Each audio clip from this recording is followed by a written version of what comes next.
I created a range of function wear for me, Indian wear, that was to be used in a different way for me. I didn't want to get into this whole I can only wear an outfit twice, once on my mother's side and once on my father's side, so that no one else sees it, and then maybe at a friend's function. I wanted to create a mix and match range that makes them look different, just depending on which dupatta I put with it or which blouse I put with it. So I can wear them as one colour on their own, which is great for friends' weddings and weddings where you're not close family.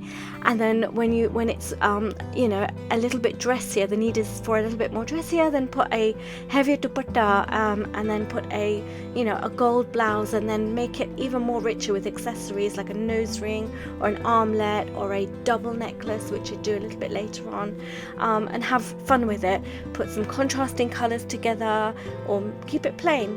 And in one section I've even put in a double dupatta from a capri set that I have, and really sort of made that a look that is great for sisters of the bride for a wedding even. So just reach into your wardrobe, throw everything on the bed, swear at me afterwards when you have to clear up, but definitely start throwing things together. Sometimes when they're set in one way, you only see it that way, but when you put it all together, then you can start seeing how things work with each other.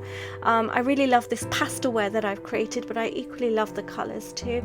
I hope you enjoy this tutorial. Please do check out my dupatta draping tutorials, my sari draping tutorials, and give me a thumbs up, leave me a comment. What do you think of these whole looks? All the jewelry is available on my website.